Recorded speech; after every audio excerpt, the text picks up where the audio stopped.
So there we go. We have already got everything else ready, and now we're ready to get started creating our first listing. To do the first listing, what you have to do is to go to eBay, press on sell.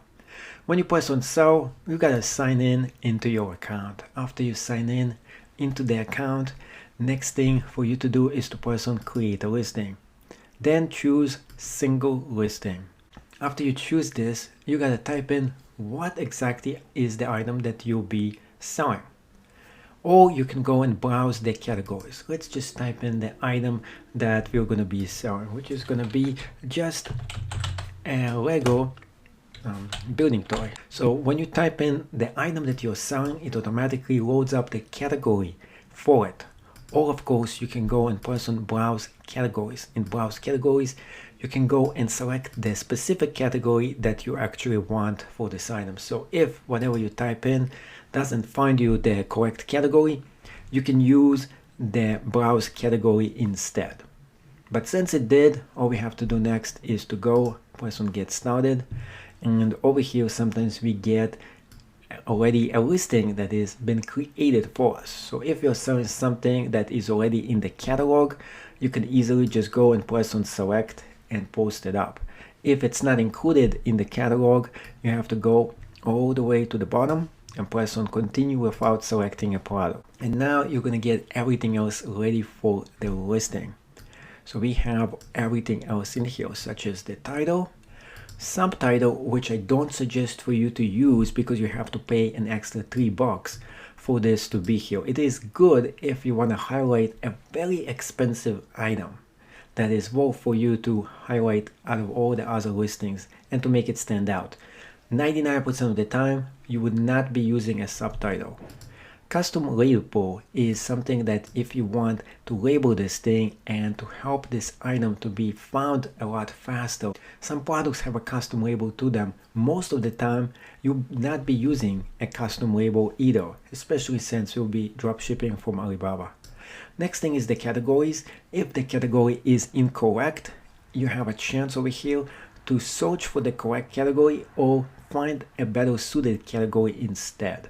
Next thing that we have here is the second category. Second category, let's say you want to list it in more than one location on eBay. So you want to have double the exposure, you might as well just list it in the second category.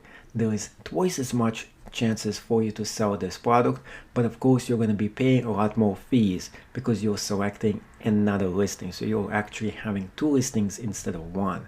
Store categories, if you have an online store, which I really highly suggest for you to do, this is something that you'll be actually selecting from. And since you don't have it, you can skip this part. UPC code. This is for items that have an actual UPC code to them. When you're drop shipping items from AliExpress, you don't have an UPC code that you can use. So you'll be skipping that part, and instead you're going to be posting does not apply. Condition of the item. Since all the items that you're getting is brand new, make sure you put brand new. Next thing is the pictures. Make sure you go and add every single picture for the item that we will be selling. So here are 3 pictures that I have here of the products I'm selling, and I'm adding them up. When you're adding a picture over there, make sure you're actually selling exactly what you said. So I said I'm selling Lego, and then I'm putting slime balls over there. Definitely this makes no sense. So make sure you're putting the correct picture for the item that you are selling, and make sure you put the picture of the item that you're selling all the way in the front. So if there is a lot of items that you're selling, then put this instead. If you're selling only one product, there is no need for you to confuse the customer. So make sure that you put the correct picture in the front. Another thing that you can do here is to go about and change the way it looks. As you can see, the background was a little bit not the right color. So after you go about and change it a little bit, you press on save, and it's gonna look so much better. If on the other hand you made a few mistakes, you can always go and correct this, press on this again, and make it a little more brighter or darker, whatever you decide to do.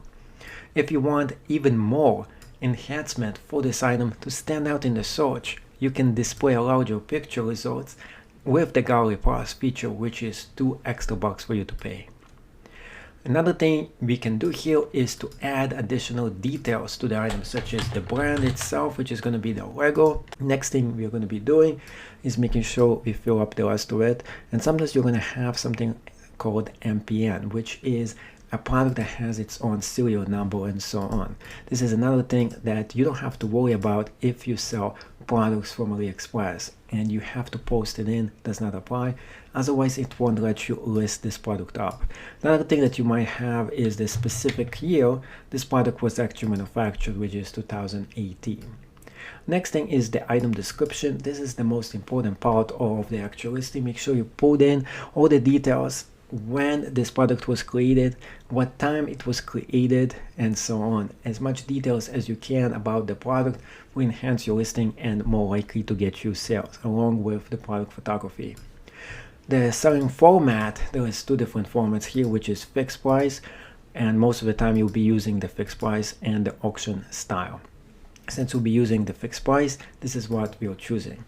Next thing is how many days we have to for this item to be showing up. You can go as long as 30 days or you can go as short as 3 days.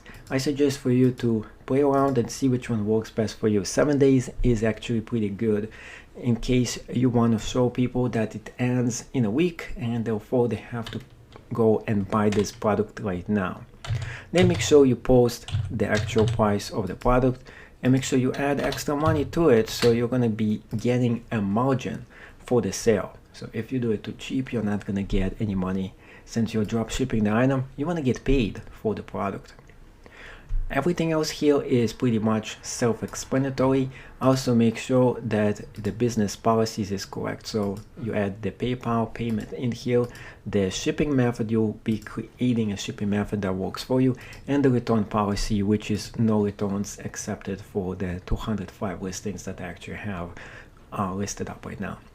The package weight, you can actually have a custom package weight, how much it actually weighs. Since you'll be shipping everything for free from AliExpress to your client, you don't need to go into that. Instead, you're going to be working the price, and in the price itself, you're going to be posting exactly how much the actual item is going to go for you. Lastly, make sure you watch this, which is the fees. Right now, I built it somehow 35 cents. I have to go back and take a look what I did that added up this 35 cents fee to the actual listing. Accidentally adding things to it that's going to cost you money, such as this, where I went about and added this extra feature. Most of the time, you don't want to pay anything in fees, and therefore, this was the correct amount, which is 0. And you have 50 free listings to get started on eBay. There was no real reason for you to end up lacking fees for items that you haven't sold yet. And this sums up all you have to do in order to get started for a listing for somebody who is a newbie to eBay. And now in the next section, we'll be ready into getting into the more advanced sections for how you can go about and list things online and make money in the process.